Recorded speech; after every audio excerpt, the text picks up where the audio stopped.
Hey everyone, so I just wanted to make a quick announcement before the video started. I have recently opened up a Patreon because a few people have asked me if I have one, and a couple of people told me to make one, so now I have one. If you are considering becoming a patron or would like to support my work, there's a link in the description. Also, I have a private Discord server that you can gain access to by becoming a patron. So yeah, if you want to go ahead and join in on that, we'll probably have game nights in there. I do have a help section, so if you want one-on-one help for your dreams projects, there's that. So yeah, go ahead and enjoy the video. Thank you. Bye. Hey everyone, today we are going to be doing some basic character gameplay with a deluxe puppet here. I have it set up already to work with a couple things in the scene. Well, not a couple things, just one thing in particular. I have this zombie AI over here that I have set up from the AI tutorial, and he needs a couple things on the player for him to work properly, which is player tag and then a player position wireless transmitter. So that's already set up in this scene. Again, some of you may not know this, but I have all my tutorial scenes uploaded onto the Dreamiverse. So in this particular case, I have uploaded this scene just empty, or not empty, just with no changes. And then I'm going to be uploading this scene after I'm done doing all the changes as a remix. So we'll have a before and after. So if you want, you can go ahead and go into the Dreamiverse and find the tutorial scene, and you can actually go along with the tutorial as I'm going. Kind of like the actual tutorials in game. So first off, one thing that we're going to want to do is maybe you want to have double jump in your game, but you don't want it to be there constantly. So Media Molecule has provided a few power-ups, quote-unquote, that you can use in your scene, and this is one of them. This is a double jump pickup logic, but by default these pickups don't work with the puppet, and the deluxe puppet doesn't work with that either. So if we go ahead and play right now, it's going to tell us to get to the exit. And we can go over here, and it's not going to pick up, and we can't double jump. So, yeah, that's not really going to work. Also, what? Why am I not falling? Okay, that's a bit weird.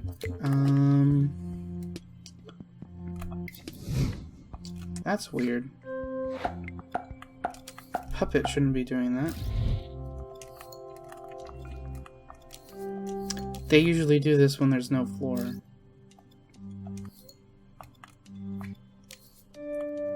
Just give me a minute here. This shouldn't be happening. What is happening? What is causing this to happen? Is it something I have in the scene? Just give me a moment. I'm really gonna have to fix this for the other scene as well, if it's something like that. No. Okay. Well, what happens if I just place another blank puppet down? Okay, he falls. There's nothing on here that would make this puppet not fall. He has gravity. So does this guy. That's a weird bug. Okay, well, it is early access, so yeah, I'm just gonna go ahead and copy over this player logic onto, or the player info logic onto this new guy. Because for some reason, that old puppet doesn't want to fall or listen to gravity. So I'm gonna go ahead and place him down. And now we can actually play the scene properly. We can jump, and you can see, oh, we fell. Can't pick up the pickup. So what we're going to want to do is we're going to want to go ahead and dig into this power-up and I believe this is what picks it up. I'm not 100% sure on that, but let's go ahead and see in here. You can go ahead and scope into the power-up with L1 and X, and you can open up its logic board with L1 and X as well. And we're going to go ahead and open this logic. See, powered on, respawn timer, start timer, power up, double jump. So basically, this is saying when this tag is detected, we're going to trigger this counter, and we're going to start the respawn timer, and it's going to also output over here. So what this is saying is that on our puppet here, we want to place down a trigger zone that detects that tag, and when it detects that tag, we are going to add the double jump ability to our player. So first off, what we're going to do is we're going to open our assembly menu, go into gadgets, go to logic and processing, and we're going to place down a microchip.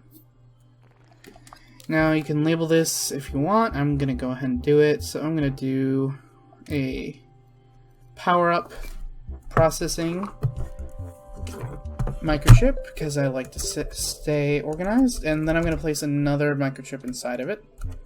So I'm going to go ahead and name this power up processing. Let's make it green. Then I'll have a double jump on in here.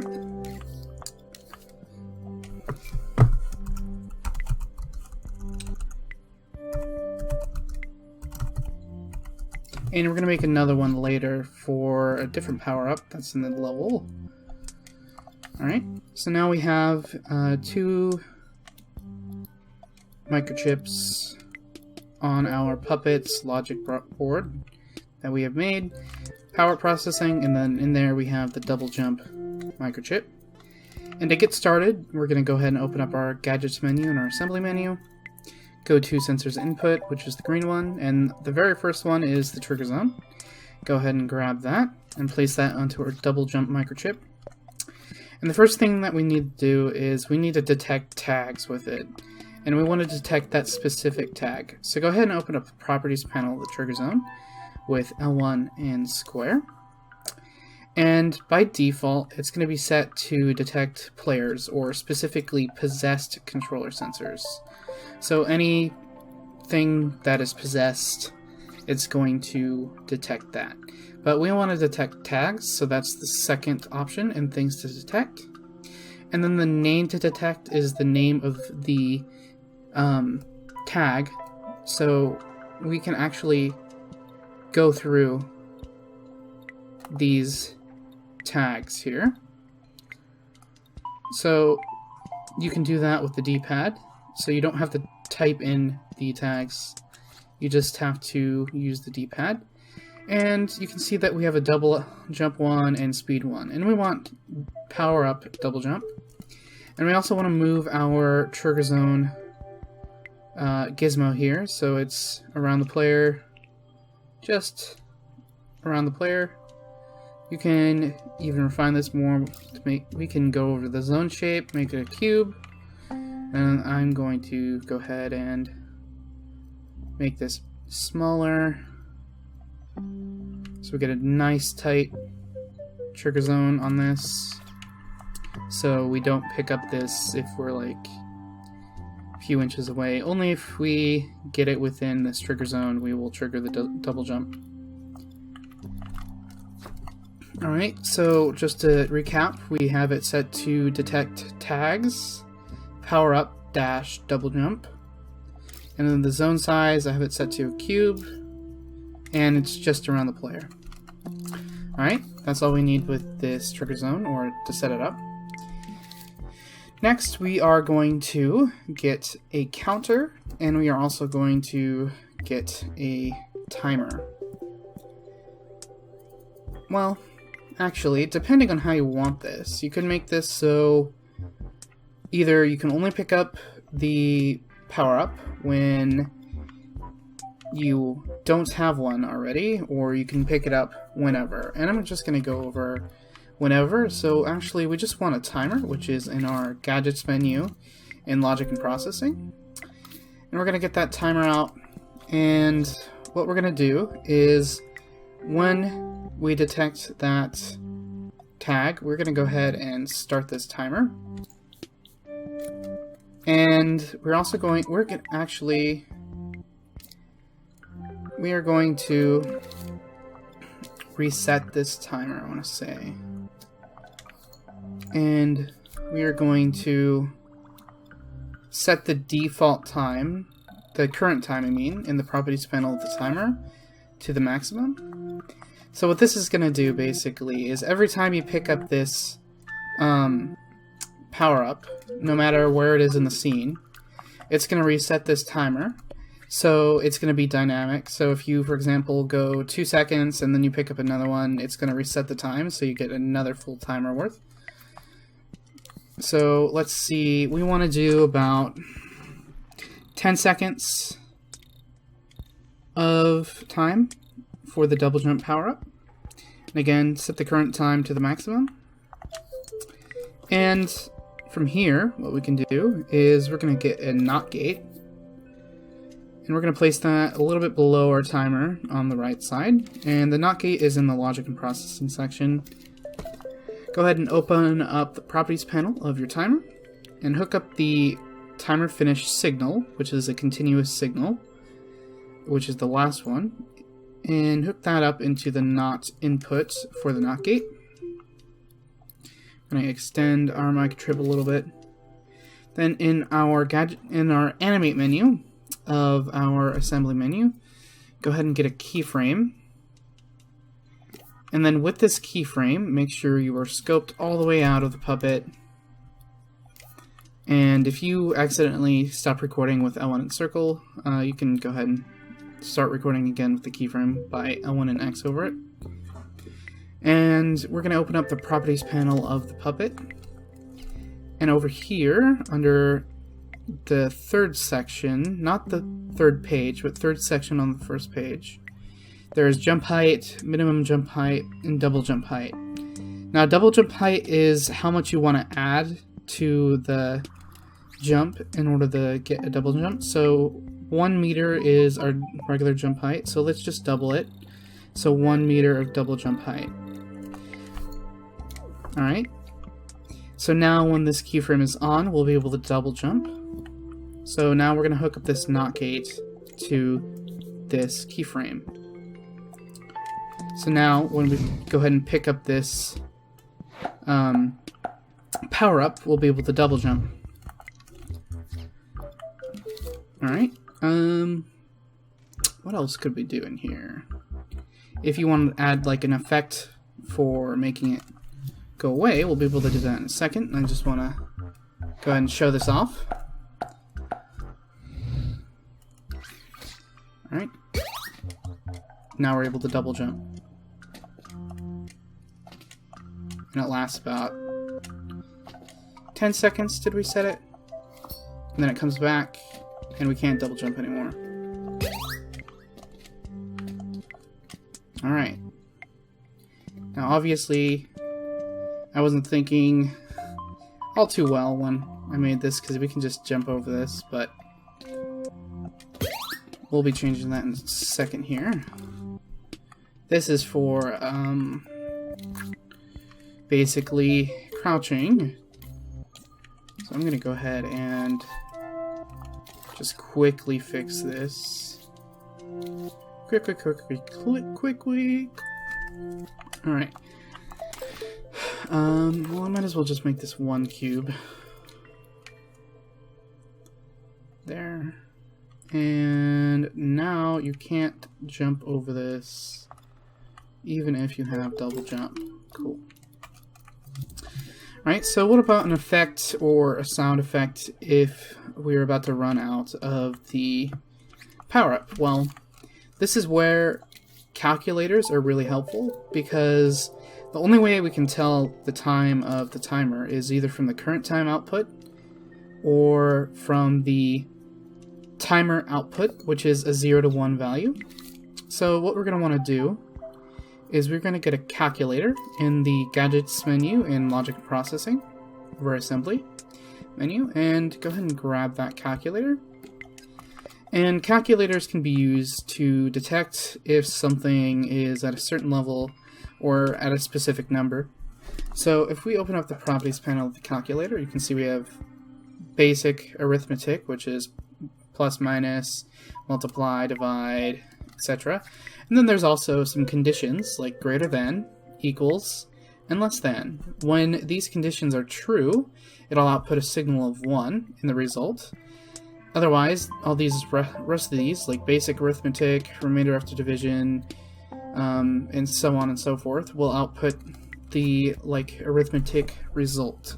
So we want to use these conditionals, which is greater than, equal, and less than. So what we're going to do is if timer output is less than 0.25, meaning that we only have about 2.5 seconds left to use double jump, then we are going to play a ticking sound effect. So we are going to take timer output and we're going to plug that into A of the operand, so operand A of the calculator. And then operand 2 you can set using the D-pad or by holding down X to 0.25, because again the timer output here is between a value of 0 to 1, and by default it's set to 1 right now because we reset the timer every time we pick up the power-up. So now we have a value that is going to tell us when we are about to run out of time. So you can go to the modes mode in your assembly menu and then open up sound mode. I'm going to search for sound effects. And we can do, let's see here.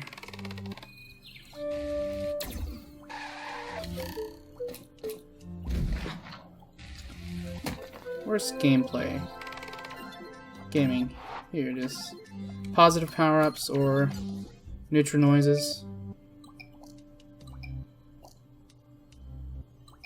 TikTok, maybe. That works. And by default this is just once, but we can set this to loop. And I'm going to change the speed to about 50. So what I'm doing is I opened up the properties panel of the sound and I changed the playback mode to loop. So instead of just playing once when we send out the signal from the calculator, it's going to loop. And I changed the speed down to 50% so we get more of a clock sound effect or something that isn't going to be playing constantly, because that slice for the loop is pretty short.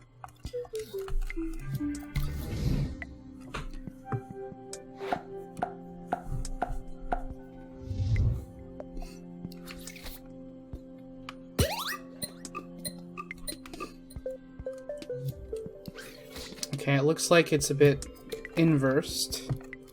We get that effect when we are starting out. So we're going to do, instead of less than, we're going to do greater than. No? Okay. Oh, you know what it is? It's because we reset it.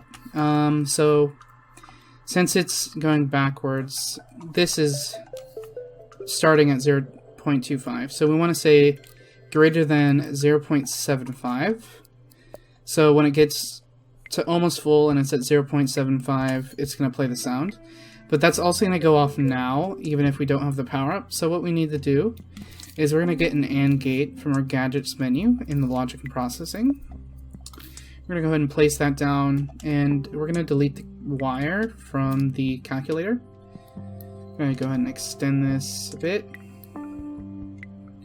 And I'm going to move over the sound to the right here. And then we're going to plug in the result from the calculator into input A of the AND gate. And then the NOT gate is going to go into input B of the AND gate. And I'm cleaning up the wires a bit by hovering over them and pressing X. It makes a little wire node which moves around the shape of the wire. Then we can plug in the AND gate to the power of our sound effect. Now, it doesn't just have to be a sound effect. For example, you can set up a animation or a keyframe in order to convey that you're about to run out of time as well. So, get up here. There's no way we can get over there. Oh, well, we actually can. Okay, but now we can't. We ran out of time. Alright. So we got double jumping, and now we want to do crouching. So crouching is really, really simple, actually. It's something that we can do with just 2 gadgets. So what I want you to do is, if you're on the deluxe puppet, go ahead and open up. Well, you are if you're following the tutorial and the scene, but if you're making your own something and you're not using the deluxe puppet, go to where your controller sensor is, and with the deluxe puppet, that's in controller logic. And we're going to go ahead and open up our assembly menu, go to animate, and then we're going to go keyframe. And then with this keyframe, we're going to go ahead and scope into the puppet with L1 and X. And we're going to just make a crouching pose.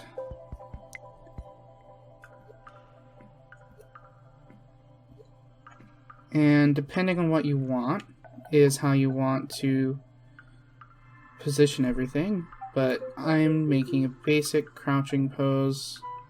And again, I don't know how many of you have seen my animation tips and tricks, but I am rotating the everything here, so like the arms and the torso, because if you use positional movement, which is like this, it overrides other animations, or the blending between 2 positional keyframes is not very good. So I think this looks good. The torso is pretty much the only thing you should be able to move instead of rotating. So I'm going to go ahead and stop recording. And then the next thing we need is, depending on how you want it, you can literally just hook this up to a button right now and you can crouch. Or if you want it to be a toggle, all you have to do is get a signal manipulator from your gadgets menu in the logic and processing section. Go ahead and plop that down. Open up the properties panel for that. And then we're going to set it to custom remapper.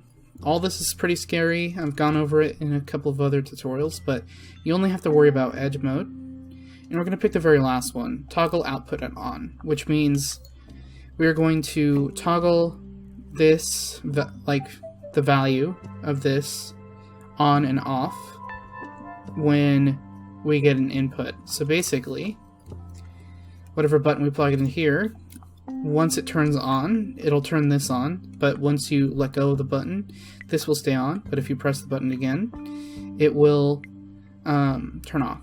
So I went ahead and opened up the controller sensor with the properties panel with L1 and square, and I'm choosing the circle button, and I went ahead and wired that up to the signal manipulator. Then I'm going to wire up the signal output of the signal manipulator into the keyframe. And there's one last thing that we need to do with this keyframe, is in this animation, you also need to set the puppet's collision box to be smaller. That's a big change from the beta. Previously, the collision box on the puppets weren't like 100% working. So what you want to do is open up the blank puppet deluxe property panel and make sure you're doing the puppet property panel, not the sculpt or the model. And then we're going to go ahead and go over to physical properties, which looks like a Newton's cradle. And we're going to change the height of the collision box so it's a little bit smaller than the height of his head. And once that's done, we should be able to crawl through that tunnel.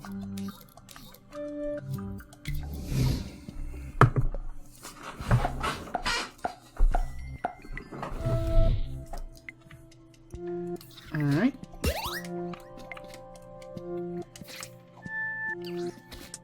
Oh, no, we're still too tall. And I also forgot that circle is set to depossess this puppet. So I'm going to choose a different button instead of circle. I'm going to use L3, which is on the second page of the controller sensors properties panel. There's the L3 button on the bottom right there. Alright. And I want to be even shorter than this when we crouch.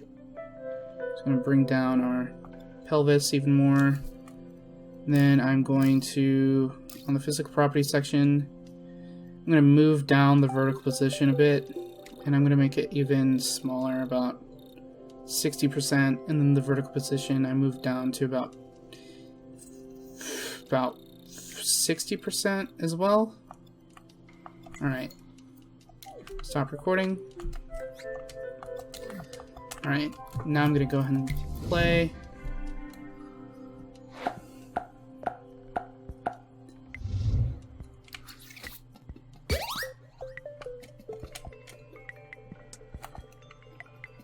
Now we can crawl through this tunnel. And we have an enemy over here. I don't think he is really compatible with this wall for some reason. What are you doing, buddy? What are you trying to do? Where's your collision detection for the walls? Is that what's going on? You don't seem to be detecting this at all. Yeah. Okay. Yeah, sorry about the interruption for the tutorial here, but I just need to make a quick change. I'm going to...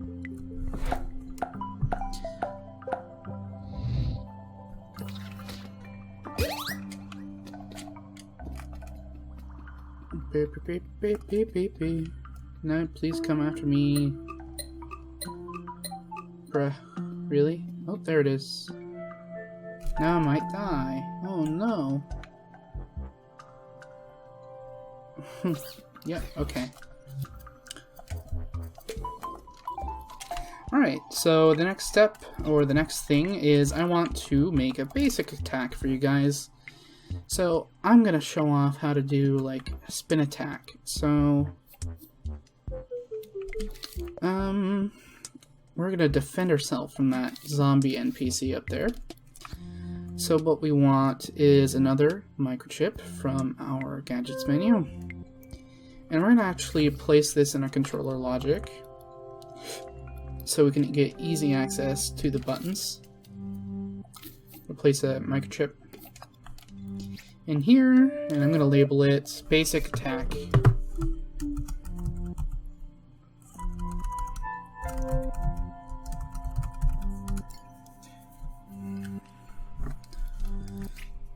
And let's see, I'm gonna make it custom icon and change the color a bit. Alright. Now I'm gonna go ahead and place down a node in this microchip. And this is gonna be for the attack button. Went ahead and named it, and I set the icon. I'm gonna open up the controller sensor. And then I want square to attack. And from here, what we want to do is we want to play an animation. So we're going to go ahead and open up the animate section of our assembly menu and get out a timeline. And in this timeline, we're going to make an animation. So it's going to be really basic. So I'm going to go ahead and open up this timeline. And I'm going to get a keyframe out, and this keyframe is going to, we're going to go ahead and scope into the puppet, and I'm going to go ahead and bring out the arms. It's going to be like a Crash Bandicoot spin attack. So I just brought out the arms into a T-pose, and I'm going to go ahead and make about 3 copies of this, or let's do 4, and I'm going to set the blend mode to linear by doing L1 and square between the keyframes. So we got the first keyframe, and then using L1 and the D-pad, right, I'm going to switch to the second keyframe, and I'm going to rotate the torso 90 degrees to his left, and then the next keyframe, I'm going to go ahead and rotate another 90 degrees, so 180 degrees total. To his left, which is our right. And we need one more keyframe. So I'm going to go ahead and make a copy. Then I'm going to go ahead and rotate to the left. 270 degrees. To his left, our right. And then the very last one is at the default position. So what this should do is make a basic spin. Yep. And I'm going to go ahead and shrink this timeline down to the very edge of that last keyframe. And I'm going to go ahead and change the playback speed to 200%. Let's see how that looks. That's still way too slow. So I'm going to go ahead and change back the playback speed to 100. And I'm just going to move the keyframes down so they are almost right next to each other with barely any space, so we get a very fast animation. I'm gonna go ahead and shrink this down again. Play this, that looks good. And then I'm gonna go ahead and open up our gadgets or assembly menu. Gadgets, and then movers and output, which is the pinkish purplish one. And we're gonna get a health modifier. And we're gonna go ahead and place that in our timeline. I'm gonna shrink it down so it's just barely contained within this timeline. We're gonna open up the properties panel of this health modifier. We're gonna go to labels, and we're only gonna want to detect foes. So this makes it so we can only deal damage to enemies. And right here we have per hit impact. We want to change this to per hit zone. And on the second page, zone properties, we're going to change this to a cylinder. And we're going to go ahead and shrink this down until it contains only our player. And we're also going to change the center of this to be at our feet. So it looks like we're going to do 1.5 meters on the X and the Y. And then we're also going to move up our little center ball here to a pelvis. And we're going to change the zone scale of Z to about 1.8. So that way we're not hitting anything way above us or way below us. Right? So now we have like a basic attack animation that will do damage. And so we only want this to play once, and we don't want it to reset. So we're going to open up the properties of the timeline, and we're going to have it play once. And then in our gadgets menu, in our assembly menu, I'm going to go ahead and open up logic and processing, get out a counter, and a timer. And this is going to be a cooldown timer. And we also want a AND gate. Well, actually, we don't need a cooldown timer. What you can do is, well, yeah. What you can do instead of the timer is you can extend the timeline a certain amount. So I want to only be able to do it like this. Seems like a good cooldown amount of time, about a fraction of a second. So you can't just keep spamming it over and over once it ends. And then we're going to open the properties of the timeline, and we're going to do on end trigger, and that's going to reset the count of our counter. So basically, once this timeline is done playing, so once our attack is done, we'll be able to attack once more.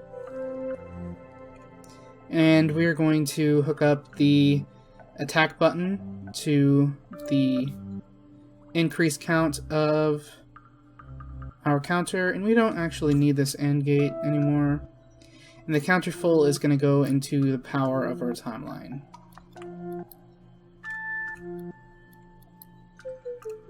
And I also want to get a sound effect in here.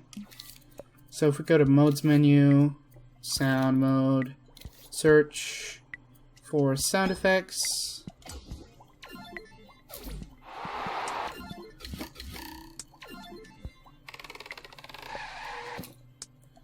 Let's try to find a nice attack.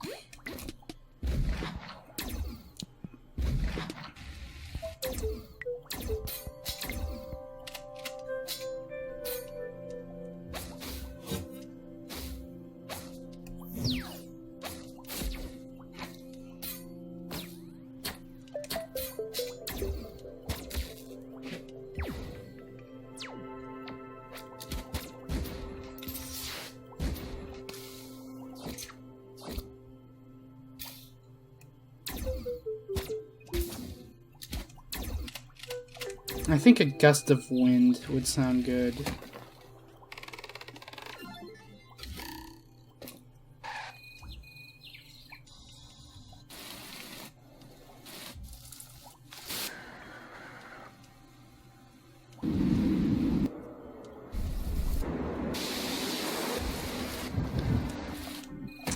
Let's just try to search for a gust.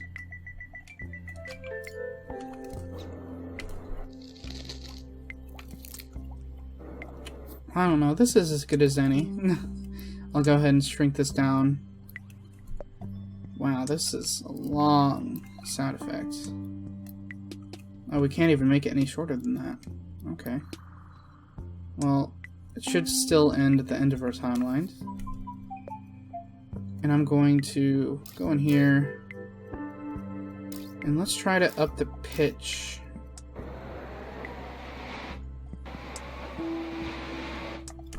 So it sounds more of a game effect-y instead of a background noise. Alright, so now we should have a basic attack. Let's see how that looks.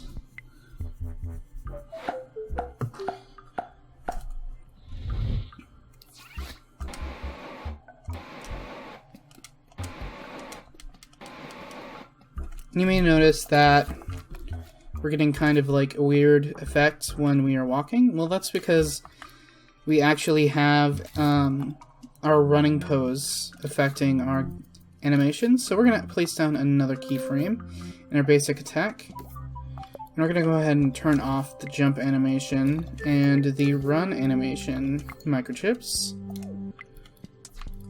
And we're going to go ahead and plug in the counter full into the keyframe here.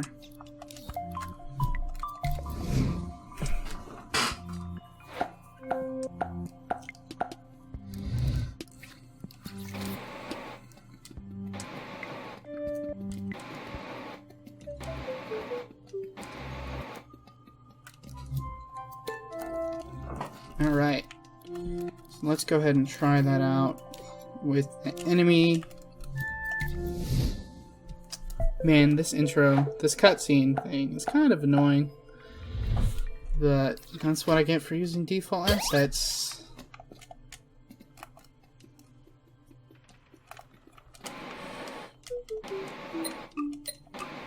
It doesn't appear to be working. Let's see why. Well, help if this was turned on. See, we're set to foes only. It's a zone per hit. And this guy, does he even have health? He does. Oh, but it's not hooked up. And for some reason it's not. It's not. Okay, well. Quick addition to my basic AI is we want to hook up this to something to kill it, so that's pretty easy. I'm going to go over to the movers and output section, and then the destroyer. I'm going to put that on here. No health is going to go into the destroyer, and then I'm not sure why this guy, the label, he is a foe, so I'm going to go ahead. Well, actually, I think that was 0. So let's try this one more time. It's getting pretty long here, but the next section is going to be pretty short. It's another power-up, so... Yep, alright. So, one thing I wanted to show off that wasn't exactly a character gameplay thing was a button timer. So that's what I'm going to do. So I'm going to make something very similar to our power-up logic, where I'm going to place down a timer in here and a new microchip next to our button here. And we're going to set the target time to about, let's say, 4 seconds for now. Because the goal of this is to only be able to reach that platform when you have this power-up here, this speed power-up. So we got 4 seconds on this timer. We're going to set it to full. And we're going to get a NOT gate here. And we're going to output the timer finish signal into the NOT gate. And we have to scope into this button, and the button down is going to go into the reset timer of this timer and the microchip that we placed. And I'm going to go ahead and I'm going to just copy over that ticking sound effect from our power-up over here. So the tick-tock. I'm going to go ahead and place it all the way over there onto the microchip. And I'm going to plug in the NOT gate into this. And I'm also going to plug in the NOT gate into this turn on bridge node that I made here, which is just a node that is plugged into a very long model. And the reason why I have this node here is so you guys can easily find it without turning off preview invisibility. Alright, so now we have a timed button rather than just a regular button, and this button is actually just a trigger zone basically that goes off when you're standing on it and it animates. So now we have one last thing, which is the speed boost power-up. So I'm going to copy the double jump microchip because it's not that hard to adapt this in order to use the speed power-up. So I'm going to change the name of this to speed power-up, or just speed. And I'm going to do the wind icon. Let's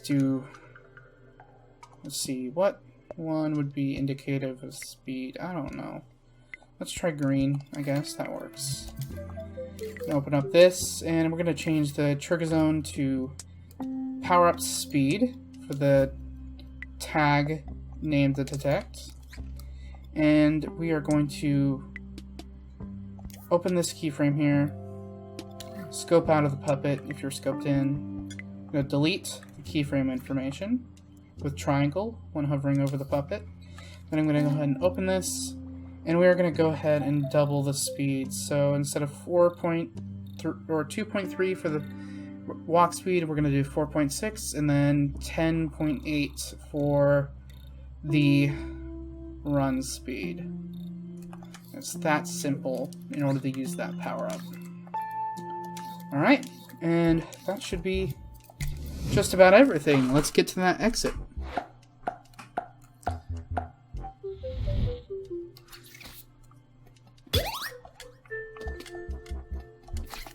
Oop.